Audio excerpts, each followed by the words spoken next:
Hey guys, what's going on? It is just Jason. So, Katie had some stuff going on with life this week, and I didn't want to stress her out anymore. So I'm just going to bang out this podcast by myself. It's going to be even more pretty okay, or more mediocre, or filled with more mediocrity than normal, because I'm just going to be talking to myself. And that's not super fun, but we're going to try to make the best of it. And occasionally maybe I'll throw in some beeps just to be like old time's sake. So it's like Katie's here and she's swearing like a sailor as per usual. So that's the intro. That's the zaniness. That's the banter. Let's move on to the news.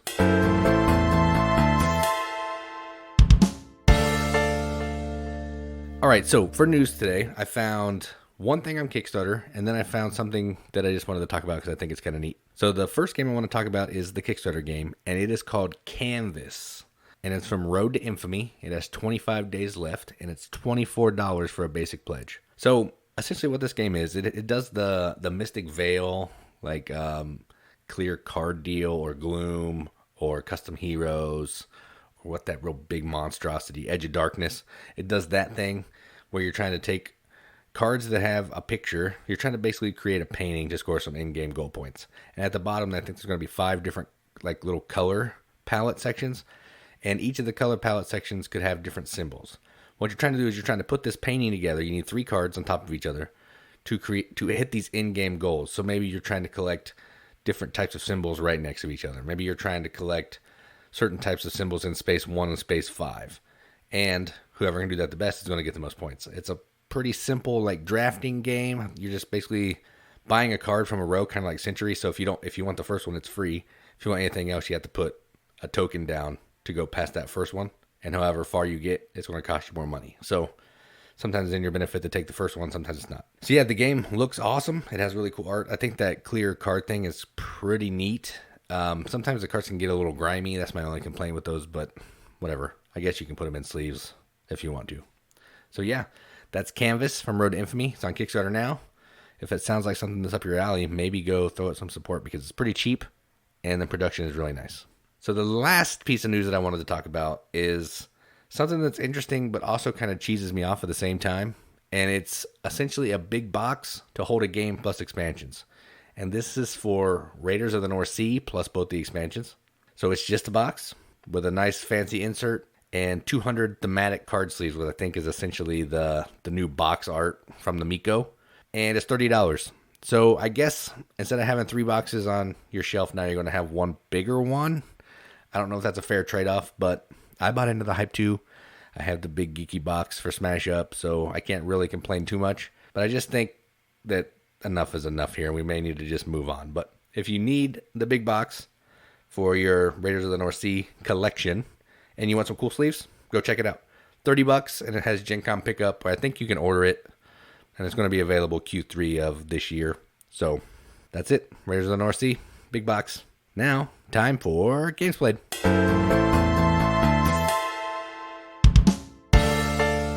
So we actually had a game night. Don't tell anybody, but we may have had some people over during the quarantine, and we might have broken some rules. But pretend like we didn't. And maybe it was just me and Katie playing all these games. But we played some games. And the first game I want to talk about is a new to us Alexander Pfister. I think it came out last year, maybe the year before. I'm not sure. But it's Blackout Hong Kong. And I played this solo about 4 times and with 4 players once. And I like it. I like this one quite a bit. So I did on our Facebook page, I did my top 5 Pfisters. And this was my number 1. And I think I want to stick by that. I've only played Mombasa. I've played this, Broom Service, Great Western Trail. There was one more that I can't remember. I'm drawing a blank. But I played 5, and that was, and this was my number 1, and I stand by that. So if you don't know what this game is, it's essentially, it does the Mombasa card thing where you're playing some cards down into these columns, and at a certain point in the game, you gotta pick up a column of cards. But in this one, you can only pick up the column that has the most cards in it. So you're kind of trying to keep that in mind while you're playing. What you're trying to do is you're trying to collect these resources. I think there's 5 different resources, and you can get batteries, which are wilds. And you're trying to be able to fulfill these goals that are on these cards to get them in your hand. So it's like a deck builder, but instead of being able to buy the cards, you have to actually complete the cards by turning in resources and or having certain colored cards in one of the columns or paying money, whatever. So there's a bunch of different ways you can get these cards. Then when you get these cards in your hand, what you're going to do is you're going to be able to start securing these sections of Hong Kong. And what you're trying to do is you're trying to get one of your colored cubes on each of these like little dots around a certain section of the board. And the more cubes you can get out around these sections, the better, or I guess the more points you're going to get. So like if I did a 7 section, I would get like 10 points. But if I did a 2 section or a 3 section, I'm only going to get like 2 points. But what's cool here is if somebody else is on one of those spaces that you're also on, because you secured the area, you get the most points, but they also get some points. So that's kind of neat. So yeah, it has also like Mombasa, it has the card timer where when the stack of cards runs out, that's the end of the game. I think that might be in Great Western Trail too, but I can't remember. But yeah, this is super fun. It goes on a little long at 4 players. I didn't love that, but at solo, it's really fun, and it plays exactly the same, except one of the cards, if you don't buy anything, like if you pass during the phase where you can buy cards, one of the cards goes away. It's just gone. So it's going to speed up the game a little bit. But yeah, this is really fun. It's cubes and not so great art, so it's right up my alley, and it's Fister. So yeah, Blackout Hong Kong. So the next game I played as 2-player, and it is the dice version or the roll and write version of Kingdomino, and this is called Kingdomino Duel. And what you're doing in this is you are rolling 4 dice, and you're basically going to take turns drafting dice till you have 2 dice. And it's going to basically turn into one of the dominoes, like in Kingdomino. So you're going to have 2 dice. You're going to write 2 of these faces down on this card. They might have X's, which count as like the crowns in Kingdomino. The trick here is if you take a die, the first player takes 1 die, the second player takes 2, and the first player takes the die that's left. So the second player is kind of at an advantage because they get to pick 2 right away. So that's kind of, you can kind of see what's on your board and you're going to help yourself out a little bit. But another cool thing about this is there's a shared piece of paper that you have up at the top that each player is writing on. And if you take a die that doesn't have a cross on it or a crown, you can cross off a line of like one of the boxes on each of the 5 faces, I think, of the die. And if you can get a whole box crossed off, you'll get a special power you can use once during the game. Now that sounds cool, but it's really hard to get those crossed off. And then sometimes you get the power that you don't even want. So in the game I played, I had one whole row crossed off, but it was a terrible power. And I didn't get it crossed off to the end of the game, so I couldn't use it anyway. So yeah, the idea is cool, but didn't pan out. But either way, it's Kingdomino with dice. It plays just as fast. It might actually be longer than Kingdomino because you got to do a little more thinking because you're putting the dominoes together with the dice, which is kind of interesting. But either way, if you like Kingdomino or Queendomino and you like roll and writes, this is probably a no-brainer to check out. So that's Kingdomino Duel from Blue Orange, and that's game number 2. All right, so the final game I want to talk about is a co-op game. That's right, co-op up in this piece. And this is a game I've played before, but I've actually played it twice solo and twice at 4 players here recently. And the game is called Rising 5, The Runes of Asteros. And in this one, essentially you're playing the game of Mastermind. If you don't remember Mastermind, it's from like the 70s to 80s. It's like it's this long board. One player knows the solution to the answer with these little pegs. It's like 4 or 5 colors of pegs. And then the other players at the other end putting pegs in the board. And then the Mastermind will give the clues of what they have right, if they have stuff in the right spot, or what, so the other player can keep guessing. And you have like 20 or so guesses to get to the end to get it right. That's Mastermind. In this one, it functions the same way. You have these 7, I think, runes, and you're putting them in this grid of 4, and you're using an app to scan them. The app's going to tell you if it's in the right spot by giving you a certain symbol. If it's the right color but in the wrong spot, you'll get another symbol. Or if it's not needed in the solution at all, you're going to get a different symbol. So you're doing this through like some cool, I don't know, you have 5 characters and you're moving them around the board and you're doing certain actions with the characters. So each character has a special power that when you activate them, you'll do the special power first and then you'll do actions based on how many cards you play. So like if I wanted to take the character that can move runestones around, I play a card, I play at least 1 card, and I can do 1 action with them, but I also get to do their special power first. So I get to do the special power, then 1 more action. If I play 2 cards, I can do 2 actions, so on and so forth. If I'm attacking, there's a die that I have to roll, and you have to get a certain amount of, a certain number on the die to defeat it, and sometimes a moon symbol will come up, and that's an automatic fail, and that's bad. And at that point, if you're battling, other people can play that character's cards to make your die result one less. So if I needed a 3, they could play a card. Now I only needed 2, which is pretty neat. And what you're trying to do is you're trying to solve the solution before you run out of life, which means your sun goes all the way down to complete darkness, or you run out of cards to draw from this draw deck. So again, another card timer. This is a really fun game. I don't love co-ops, but for some reason, I like this one a whole lot, and I think it's because I played Mastermind a ton when I was a kid. And I don't know, it just makes this game more fun. Oh, and Vincent Dutrait art doesn't hurt. I'm a sucker for him. I know Katie doesn't like his art, but I like his art, so that's that. So the last game I want to talk about is Rising 5, The Runes of Asteros. And now we're going to go on and talk about some more games.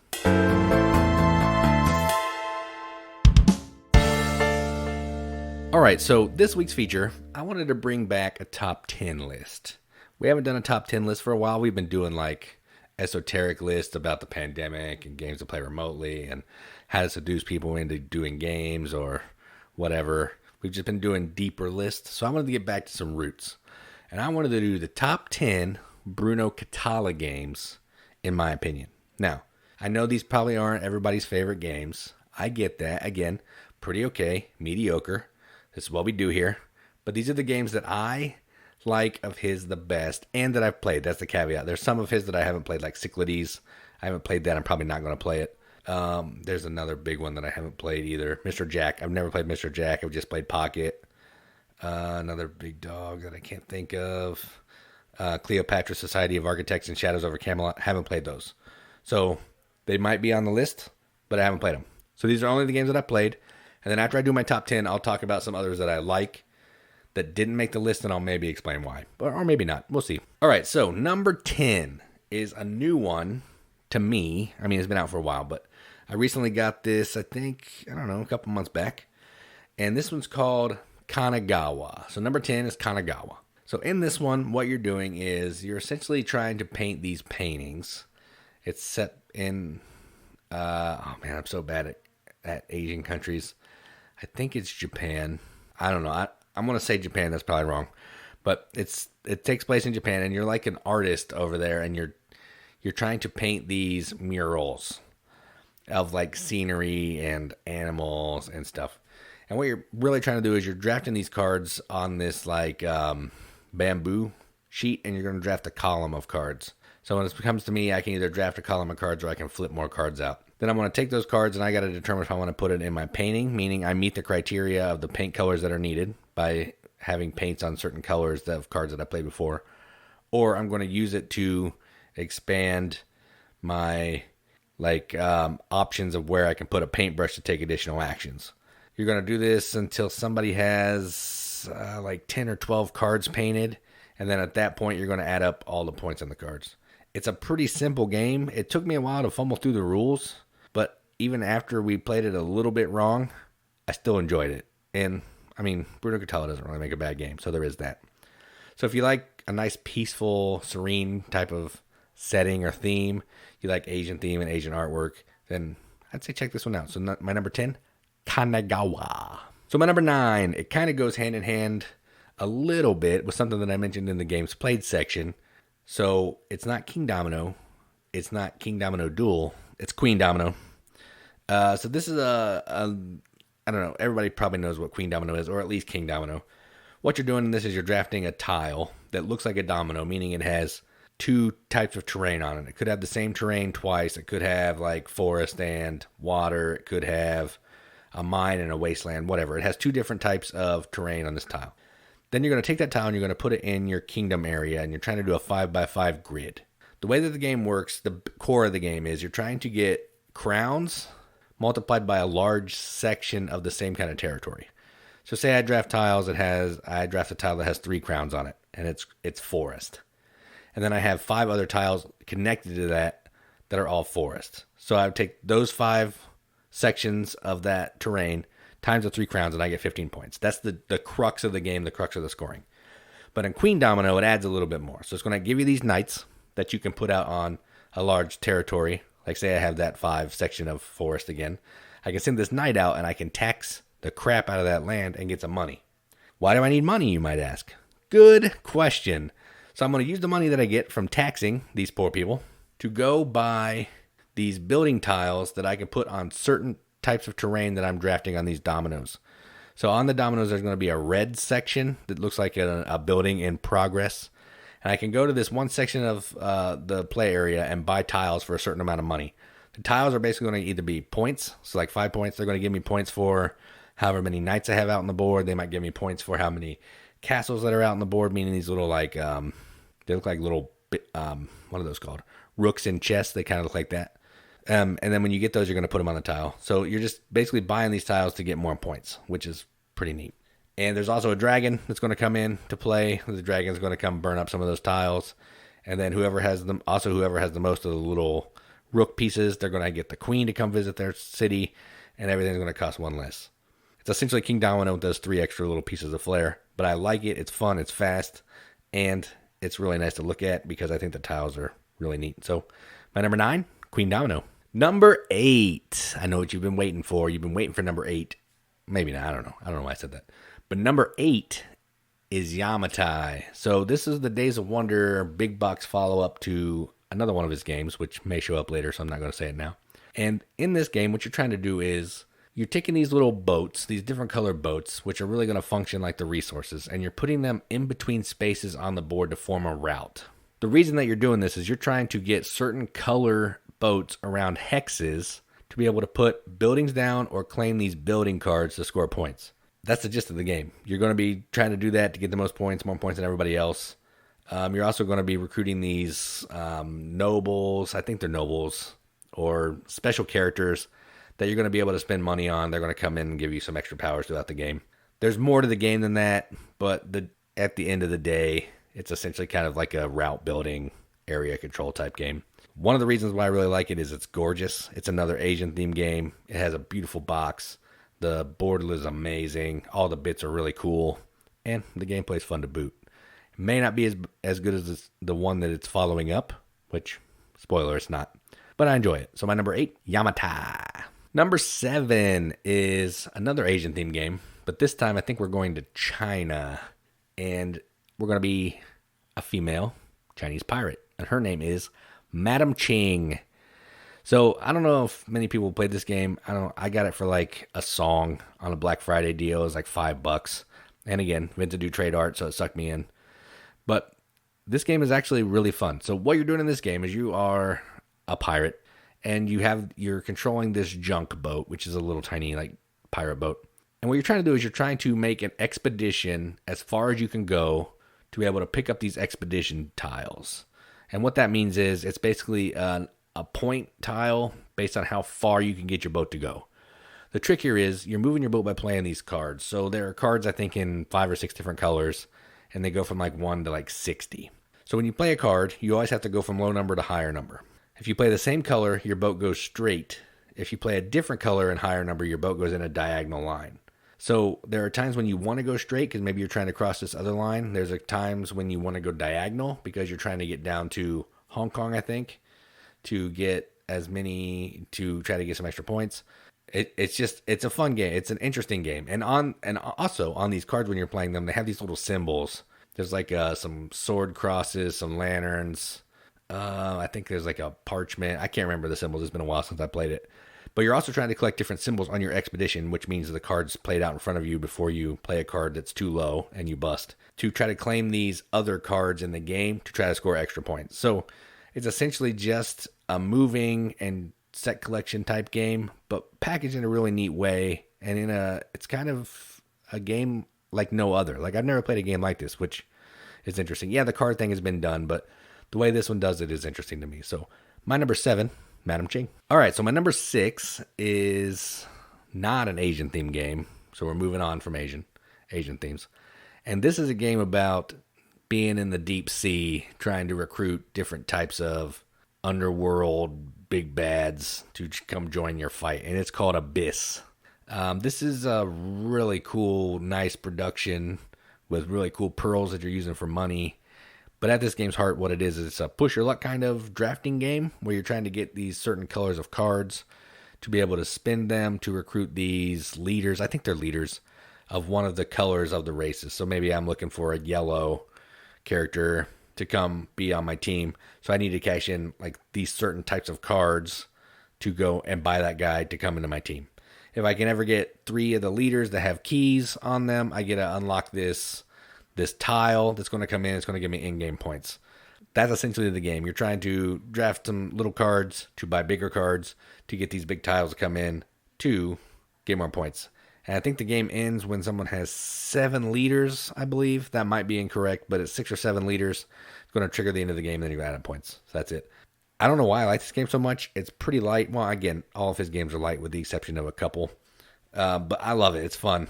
It's got the push your luck thing, and I'm a sucker for that. I can't help it. It's just a fun mechanism to me, and it gets me going. So, Abyss, try it. Number 6. All right, so number 5 is a classic. I mean, it's not. That doesn't mean it's old. It just means this is probably one of the first Bruno Cathala games that we owned, if not the first. Yeah, it's up there. And what this game is Dice Town. So let me describe this in 2 words for you: poker, Yahtzee. That's it. You have these, I think, 5 dice, which would make sense because it's Yahtzee style. So you have 5 dice, and you're rolling them in this like acorn-looking cup, and you're trying to get different types of runs to do different things on this board. So you're trying to get 9s to get gold nuggets. You're trying to get 10 to, I think, rob somebody of a card. Jokers will let you go to the saloon. Maybe I'm doing some of this backwards. I know the king lets you become the new sheriff, which is going to break ties and all that stuff. And the aces will let you claim some territory cards that are going to be worth extra points. And if you get nothing, there's this guy called Dr. Bad Luck, or Doc Bad Luck, and he's going to give you like some pity based on something that you rolled. It's a pretty straightforward game. You're just rolling dice. You can always keep 1 die, but if you want to keep more, you're going to have to use money to keep more. So say I roll my dice, and I wanted to keep 3 dice. I'm allowed to keep 1 for free. But for those other 2, I got to pay $2. So $1 a die. And the trick here is once one person is done rolling, then everybody else only gets 1 more roll, and then they're stuck with those dice. So if I roll my first time and I get 5 of a number, and that's what I want, I pay my $4. Everyone else gets 1 roll, and I may have just screwed them over. So that's fun. It's again, this is basically Yahtzee but instead of doing like full houses and stuff, well, I guess you're still kind of doing that. So it's Yahtzee with physical dice that look like poker cards. And if you're into Yahtzee and you're into poker and you like crazy, simple, fun games, definitely check this one out. So my number 5, Dice Town. So number 4 is probably the weirdest game that we have in our collection from a theme perspective, and probably Bruno Cathala's weirdest themed game. And that game is called Imaginarium. And this is a game that I wanted for a long time. I saw Z do a video for it when it wasn't even out in America yet. And then last year at Origins, they had a couple copies left, and I went and snagged it. And boy, is it good. So what this game is the theme is irrelevant, but it's essentially an engine building game. So what you're doing is you're using this little worker to go to one of these certain spots on this like, what is it called? Conveyor belt. And you're either going to take a card, it's going to come into your factory broken. You're going to take some coal, I can't remember the actual name, but you're going to take some of the black resource, or that's it. Then once you do that, you're going to be doing some actions on this board. So you have this board in front of you, you're going to be able to select 2 actions. The trick here is the actions you can take are never next to each other. There's this like arrow system that's in like a V, and you always have to move them. So you're always doing actions that are like 3 spaces away from each other. And you can never do the same 2 actions twice in a row. So say I wanted to build a machine. Yeah, I'll go build a machine, but the other action is never the one you want to do. So it's a race, an engine builder, where you're racing to try to be the first person to get 20 points. My only issue with this one is sometimes it takes a while to get going. You could play for an hour and have a couple points, and then all of a sudden in 2 rounds the game is over.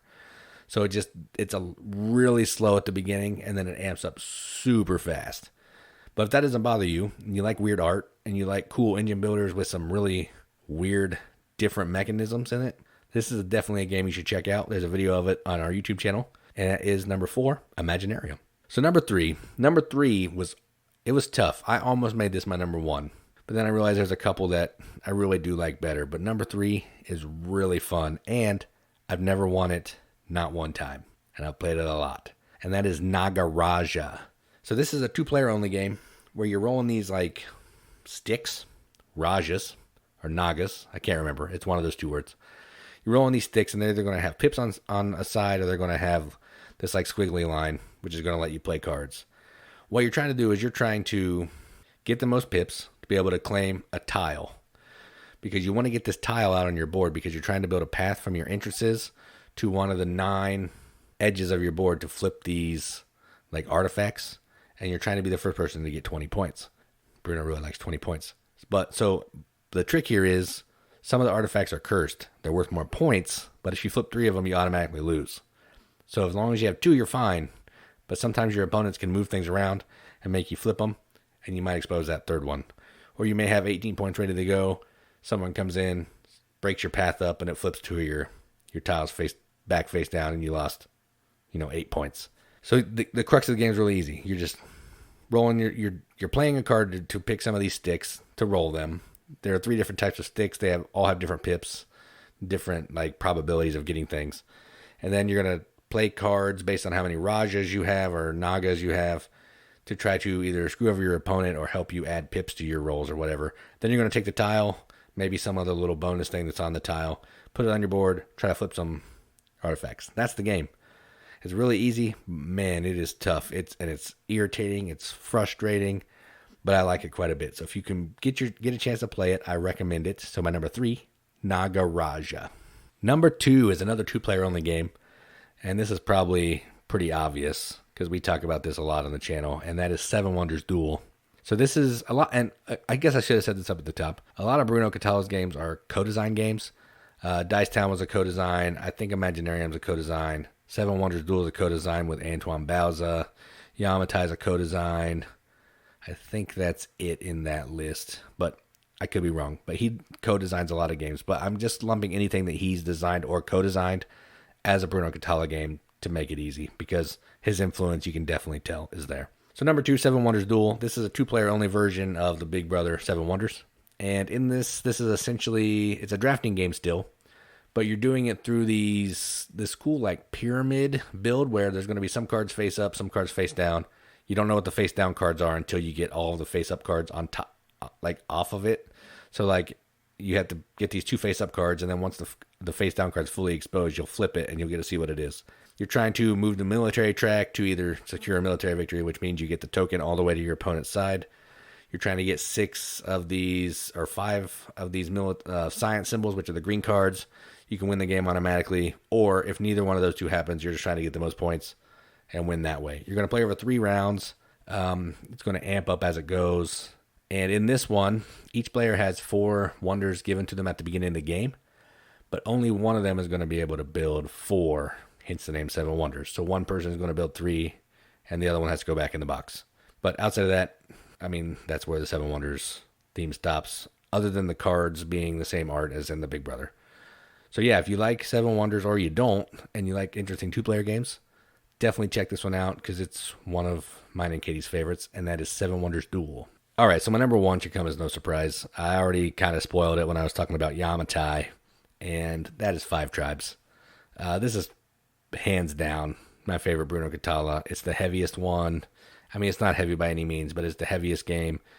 It's the game with most stuff going on. It's not even the best one to look at, but the gameplay is fantastic. So if you don't know what 5 Tribes is, it's a Mancala style game where you're taking all these little meeple guys off of a space and you're dropping one down on another space, going in like adjacent spaces. And wherever you stop, you pick up all the meeples of that color and you get to take an action. So each of the 5 different colors do a certain thing. You're trying to get different points by collecting certain color meeples. You're trying to buy these genies. You're trying to get cards where you're doing some set collection to try to get different types of goods. It's normal Bruno stuff with set collection and all that stuff, but the way that this one does it is fun to me. I like the Mancala thing. I like the genies. I like all the special powers that you can have. Just a good time. My only issue is some people can get a little locked up with the AP, so just be careful who you're playing it with. Otherwise, it could go on way longer than it needs to, but not a fault of the game. That's a player problem. So yeah, if you like Bruno and you like little heavier games, 5 Tribes is where you want to be. All right, so that's the top 10 Bruno Cathala games. Now let me talk about a couple others that I've played that didn't quite make the list.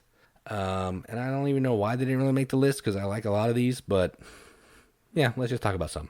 So the first game is Mission Red Planet. That's Bruno and Bruno, so Cathala and Faduti.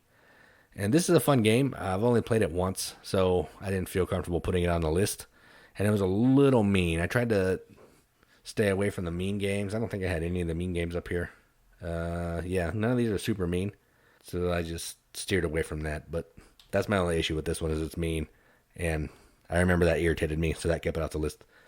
The next one's Queen's Necklace. That's also a pretty good game. I think it's Bruno's again. Bruno and Bruno. It's fun. It's just not as interesting as the other top 10. Just you're trying to build jewelry to sell to the queen. You're in the Musketeer universe for some reason. I don't know. So Queen's Necklace is fun. Kingdomino. Queendomino's better. That's why Kingdomino didn't make it. Kingdomino Duel. I don't really like rolling rights. And again, Queendomino's better. Mr. Jack Pocket. I like quite a bit. Not as good as the other 10. But it's enjoyable. It's a fun little 2-player game with... It's a nice little puzzle. And I don't... I like it a lot. It's just not top 10. Mr. Jack, haven't played. So that's why it's not on the list. Phantom of the Opera. Haven't played. Cleopatra and the Society of Architects, haven't played. Cyclades, haven't played. Shadow over Camelot, haven't played. One other one that I have played, well, Ishtar I haven't played either. But one other game that I have played is Scarabya. Just thought it was boring. It was just not interesting. So this will be like top 50, maybe. If he had 50 games, it would be number 50. Just not good at all. So that's why those didn't make the list. So yeah, that was top 10 Bruno Cathala games. This was an episode that was weird because it was just me and no co-host. But next week we'll be back to normal, I promise. Katie already said, she assured me that next week she would be sitting here and she would be saying some swear words so I could beep her out. And all will be right in the world of BGM. And maybe it would go from mediocre next week to okay. Not even pretty okay, just okay. That's all we can hope for. That's all we want. That's all we've ever wanted is just to be okay. So yeah, if you like what we do, check us out. We have a YouTube page. We have a Facebook. We have a special super secret group called The Riveted. It's easy to get in. You just ask and we let you in. We have Instagram. We have Twitter. A website. If you go to our website, bgmechanics.com, you can find links to all the other stuff that we do and go check it out and have some fun. Just if you want to waste a couple hours, go look around some of that stuff. That'll numb your brain for a while. So yeah, that's the episode. And I guess I should just wrap this up. So I'm Jason with the Board Game Mechanics. And as always, keep gaming.